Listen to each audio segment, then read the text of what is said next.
Hello, I'm Margaret Seconded, and welcome to part one of the practical applications of Feng Shui. Part one is the Feng Shui of Locations. Today we focus on three important points to remember when we're looking at the location or when we're trying to find a house in a new subdivision or maybe just trying to find your new home. So we're looking at the location and the landscape and the structures outside and the surrounding areas. What kind of features do they have? Do they have tall buildings? Do they have mountains? So all these are taken into consideration. Structures, whether they're man-made or natural, are actually important features that can affect the energies of your home. So let's take a look at some of the important points that you have to remember when you're out there looking for your next home or even in your current home. Try to find out if these features are in your surrounding areas in your current home at this time. So let's go to our first few slides. I will be working back and forth on the slides, so I guess you'll have to bear with me on that. So the first point that we have to remember is to find protection. This is an important factor that you have to look out for in any of this natural man-made landscape or landform that's around the property, and whether they can provide some sort of protection for your home. So you kind of have to also determine if these features or structures are actually positive or are they negatively positioned. So let's take a look at one of the slides and we'll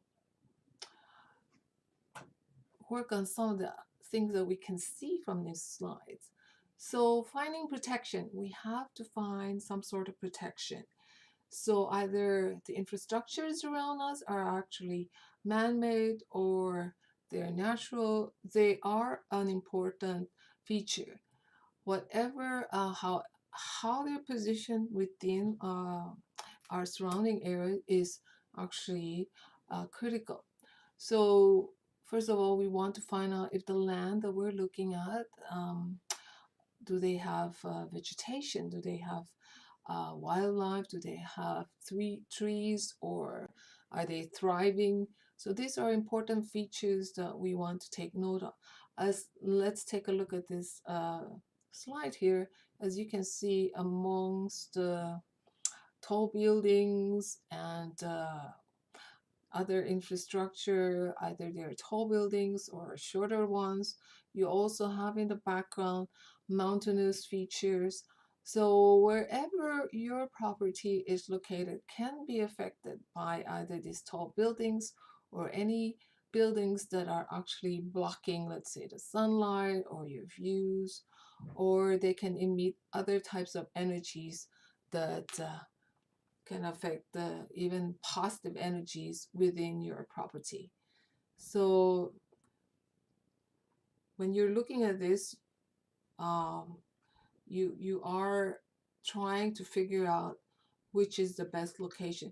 Now let's take another look at another slide. This is more of a residential area, and like as I was saying earlier, you have to look in the back, the front, to the side or to the left and right side of you and find out what's in your neighborhood. Is something in the back?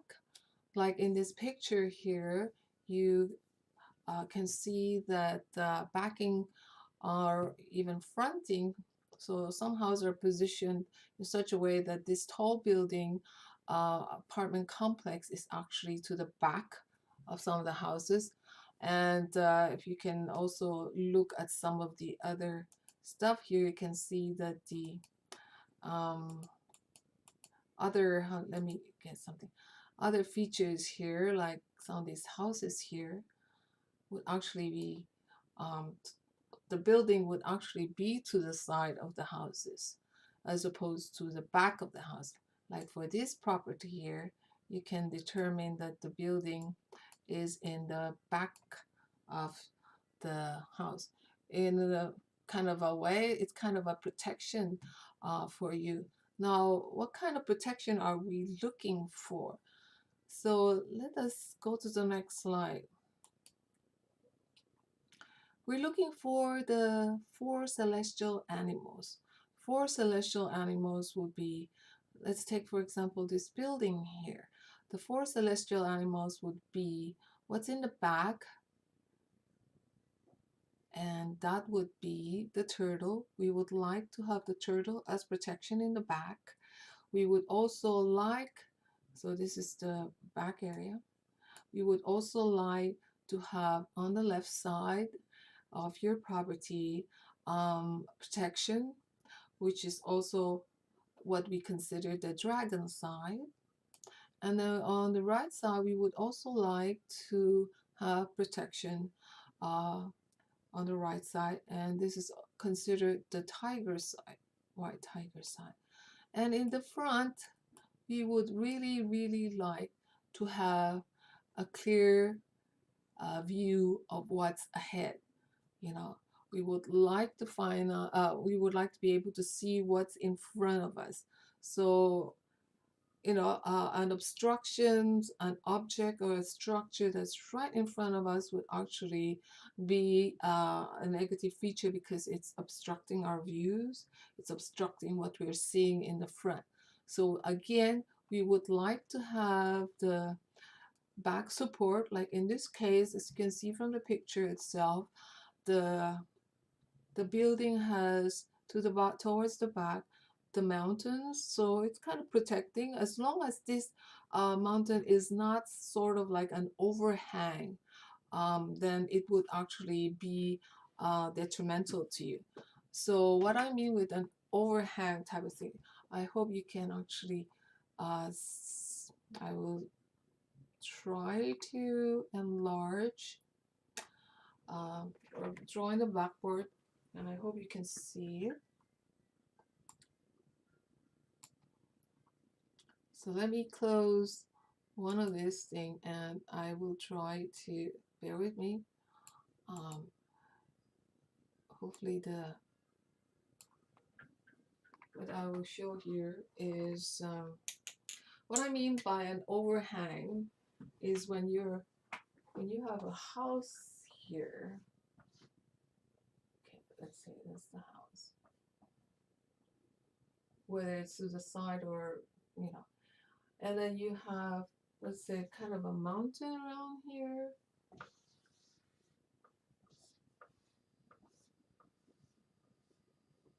It's the door.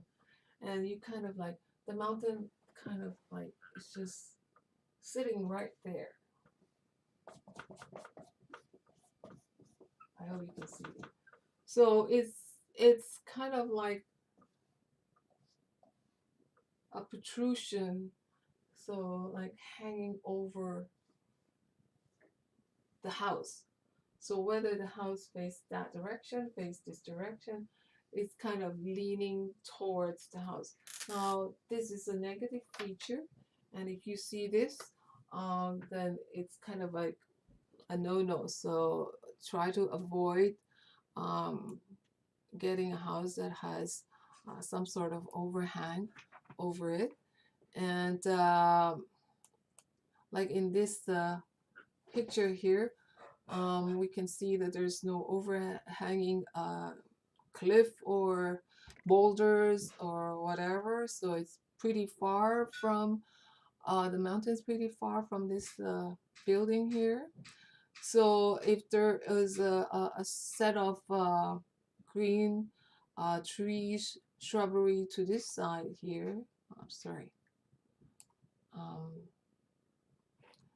to this how do you call it, we have shrubberies, let's say in this particular area here, then like more how do you call it, more trees here, that'll be great. And maybe on the right side a bit of hedges, that would actually be great. So, you know, if you're looking for your next house, you would like again to look for a property or a location where you have these four celestial animals um, protecting you. Okay, so let me give you a little synopsis here. So if you're sitting down, or it's like an armchair which has protection in the back, you know, and the two armrests here are kind of a protection for you, and you have also a a clear view of what's ahead. Same with this chair here. All these features will have the north side, the back side, with the turtle in the back, the south side, which is your front side, as the phoenix in the front, and the east side or left side would be the dragon, and the west side would be actually your tiger side. So protection, that's one of the factor or point that you have to look for when you're out looking at your next home, and take a close look at the location, because sometimes these features are not man-made. These features are more permanent and natural, and would you'd really have a difficult time trying to remove them or to find a cure for them. Okay, so let's go to the next important point that you have to consider. Now, when you're also looking at the property, and let's say there's no house on it, what do you look for? So shape and balance. So what's the shape of the plot? And is it regular? Is it irregular? Um, how does the whole house fit into the plot, into the land? So the shape, whether it's regular shape or irregular shape, is really critical. Alongside with that is the balance of the flow and how it's positioned. So let's take a closer look at with our next slide what we mean here. So in an irregular lot, like house A and house A, as you can see, the front of the lot is wider than the back side of the lot. So as you can see here, the back side is a little bit narrower, and this is the front side. So this is like a little pocket type of thing. So house A has an irregular lot. And not only that, when we talk about balance, we want to find out if this house is situated in the right place or not. Is it? I mean, like looking at this sketch here and the position of the house, you can very well tell that there's too much land at the back left, and there's too little in the front. So that's really not balanced, as you can see here. Now take house B. Let's see if house B. Now house B already, as you can see, has an irregular lot. It's a triangular lot. And so it's actually make it so much harder for somebody, for us, to really position the house in such a way that it's in the right position, you know. So as you can see here, this house here is situated at one of the angle of this triangle. So do you think it's balanced or not? So when you're trying to find a house, a lot, um, first look at the lot, try to find out if it's in the, how do you call it, if it's regular or not, and see if it's actually gonna see if you're gonna be able to position the house. Let's say you're buying a vacant lot, you're going to position the house in such a way that it balances out, that there's enough frontage and enough backspace. So let's take a look at another slide or in the sketch would give you a better idea of it. So in house C, as you can see, the house is the plot is, or the lot is a regular square shaped lot, and the house is built right in the center of this lot. So there's balance in this house C. So it's not too you don't have too much land in the back, neither do you have too much in the front. Now let's look at house D. Does house D have a balanced lot? It has a regular lot. As you can see, it's a rectangular lot. Unfortunately, this house is situated in such a way that it's, let's say this is the street here or whatever, and this house is unfortunately built too close to the back. So you have too much land and in the front, and it's not that much. Let's say you want to do some gardening in the back, there's not much land left in the back for you. And unfortunately, sometimes if the front you have this stretch of land and you have a driveway, sometimes the driveway can be this long as well. And in the northern countries and hemisphere where there's snow, I would think that shoveling this whole stretch, let's say there's a driveway here, is really gonna be pretty tedious as well. So we want to again look at how the shape and the balance. Let's take another look now at we're focusing on the lot right now. So let's take a look at the shape of the houses. Okay, this slide here is a layout of a house, and as you can see, it has so many angles. It has so many uneven sides, so it doesn't have shapes that's associated with good feng shui.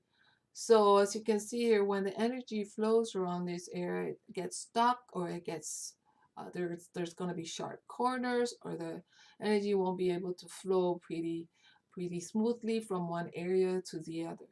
And as you can see here, has an irregular shape, and it will really affect the energy flow of the whole house.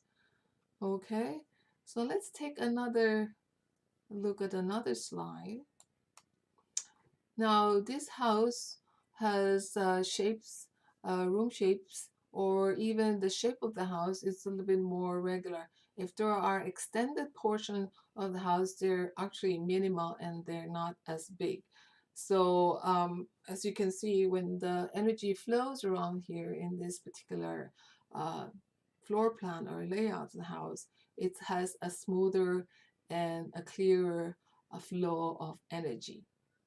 Okay, but again, the caveat here is, even with energies that are good, if the surrounding areas outside your home, the external features outside your homes are negative, then it will certainly affect the energy, let's say in the family room or in your office or whatever. I'll come to that point here, and that's one of the third important point that I want to share with you is to look out for poison arrows. So let's take a look at this layout here, and let's say the family room is here. So let's say the energy is good, the flow is good, but what happens if this family is actually outside? You actually be in an area where there are, how do you call this, um, poles, telephone poles, hydro wires, or whatever in this area. So the energy suddenly becomes bad. So whatever good energies are in this room will actually be affected, kind of be canceled out, because the energy that is around the family room area is not that great. Okay, So let's take another look. So again, as I was saying earlier, when you're looking at your location, you also have to be aware if there are any poison arrows or arrows that is aiming at your home, and in particular your main door. So some of these poison arrows can be visible and some of them can be invisible. So you have to actually be aware of this. Now, what I mean by visible or invisible. So let's take a look at this house here. And you can see that there's a pole here. There's a lamp post with some hydro features in it. So this lamp post is directly in front of, it's not direct line, but it actually is aiming towards the house in a way. And there's no protection uh, in the vicinity to actually protect the house from these poison arrows. So, like it's directly that. Of course, it would be even worse also if that lamppost was right here and it aims towards the main door. So these are visible arrows that you can see with your eyes. The other feature are invisible arrows. So even if, let's say, this pole, if you have a group of hydro poles somewhere in the background, and you don't, it doesn't really hit the house in a direct manner, but you can still sense that there are invisible forces, arrows that are actually in the area, and it's actually hitting your house as well. So those are also very important. Let's go to another slide here. So tall buildings, what effect do they have on you? Now, if you're living in a area where there are commercial features, where there are tall buildings around you, and you're, let's say you're not living in a condominium high-rise, you're living in a house, and let's say right in front of you is this tall structure here.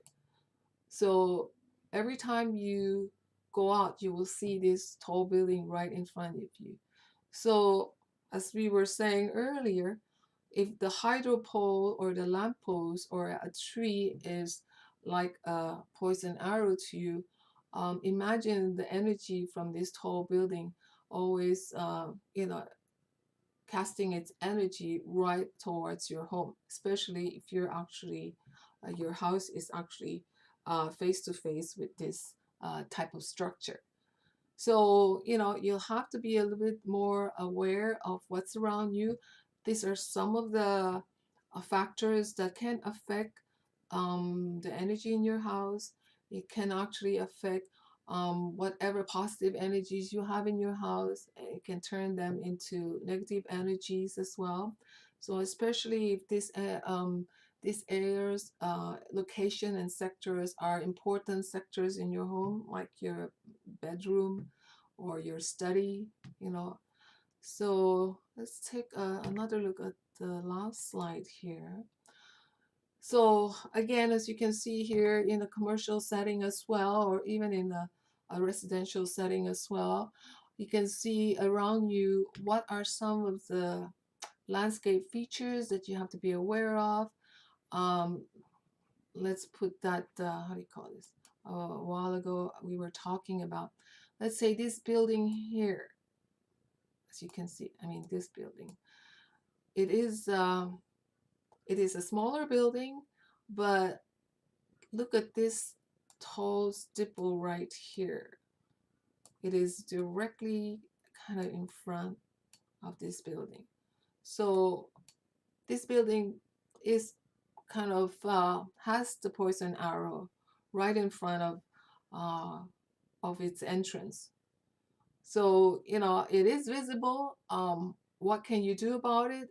There's not a lot that sometimes you can do about this infrastructure, especially if they're permanent structures. You can't tear down a lamppost. You can't move, let's say, a hydro poles or even buildings such as this. It's going to be difficult for you to remedy that, right? So, instead of, having this kind of negative energy to contend with, why not be aware of them and avoid them in the first place? Okay, so I guess these are some of the points that I would like to share with you in this short video. I know that there are more factors or information that is needed to clear this. I will be coming up with more full courses that will actually explain the locations, houses, and other important sectors of your home. And this will be somewhere down the road in the future. I'll have them posted on my website and it will be available to you guys. So thank you again for joining me. I look forward to you joining me in my part 2 of Feng Shui of Houses, the part 2 session of the practical applications of Feng Shui. And I think that'll be sometime next week. So in the meantime, review these notes, review these tutorials, and try to, now you can actually go out there and look at your neighboring surroundings with a more feng shui eye as you become more aware of what things you have to look out for. So thank you again for joining me, and we look forward to seeing you at our next session, our part 2 session of Feng Shui of Houses and Buildings, and it will be available to you sometime next week. So thank you now, and bye-bye.